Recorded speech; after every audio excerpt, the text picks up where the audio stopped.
అంటే నాకు తెలుసండి. నాకు అంటే ఎవర్ సిన్స్ నాకు కొంచెం పొలిటికల్ అవేర్నెస్ ఉన్నప్పటి నుంచి ఎంత డ్రామా అనేది ఎప్పుడు జరగలేదు. అంటే ఆల్మోస్ట్ నిజ జీవితంలో జరిగే డ్రామాని పట్టుకోవడానికి నేను చాలా ప్రయాసపడాల్సి వచ్చింది. ఇన్ టర్మ్స్ ఆఫ్ ఎప్పుడైనా సరే మనం సినిమా తీస్తే ఇప్పుడు జరిగిపోయిన దాన్ని కొంచెం కూర్చి కొంచెం స్క్రీన్ ప్లే లాగా చేస్తాం. ఇప్పుడు వ్యూహం చెప్పదనుకున్న ప్రత్యేకత ఏంటంటే మన కళ్ళ ముందు జరుగుతున్న ఇప్పటికీ జరుగుతున్న నిన్న మొన్న జరిగినవి కూడా ఈ సినిమాలో పెట్టడానికి ప్రయత్నించాం. సో ఆబ్వియస్ గా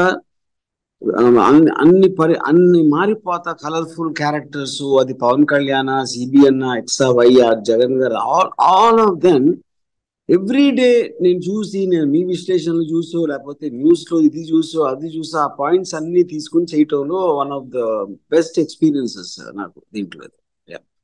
దర్శకుడు అంటే క్రియేటివ్, సాధారణంగా పాత్రలో పరకాయ ప్రవేశం చేసి రాసుకుంటారు, దానికి అనుగుణంగా వెళ్తుంటారు కదా.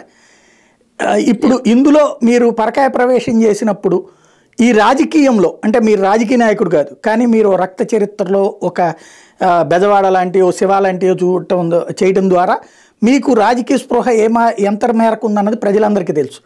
ఇప్పుడు ఇవాల్టి రాజకీయం చూస్తున్నప్పుడు దీంట్లో పాజిటివ్ ఏం కనిపిస్తుంది మీకు?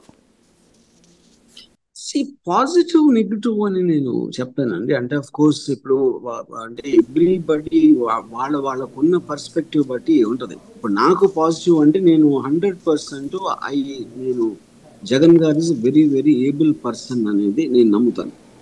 అది ఎందుకు నమ్ముతాను అంటే నాకు అవగాహన, ఇప్పుడు స్కీమ్స్ ఏంటి, పరిపాలన ఎలా జరుగుతుంది, అభివృద్ధి ఇదా అనేది నాకు దాని మీద నాలెడ్జ్ లేదు. అది నా కాంటెక్స్ట్ ఆఫ్ ద సినిమాలో ఇది లేదు. కాకపోతే ఇంటెన్షన్ కి, ఇంప్లిమెంటేషన్ కి, ఎగ్జిక్యూషన్ కి, రిజల్ట్ కి మధ్యలో తేడా ఉంటుంది. ఇంటెన్షన్ అనేది పర్సన్ లోని ఇంటిగ్రిటీ బట్టి వస్తుంది. ఆ ఇంటిగ్రిటీ అనే దాన్ని నేను మెయిన్ గా ఈ సినిమాలో కాన్సన్ట్రేట్ చేయడం జరిగింది. ఇప్పుడు ఒపీనియన్ డిఫరెన్స్ ఉన్నది, ఎలా వాడాలి ఎందుకు వాడాలి అనేది as a man was elected by such a large number of people, అది ఆయన డెసిషన్. దాంట్లో మీకు అభిప్రాయ భేదాలు ఉంటే ఉండొచ్చు, కానీ చేసిన దాంట్లో ఇంటెన్షన్ కరెక్టా కాదా అనేది చూడాలి. అది చాలా కరెక్ట్ అనేది నా నమ్మకం. అంటే జగన్ లో ఒక క్రిమినల్ కనిపిస్తున్నాడు.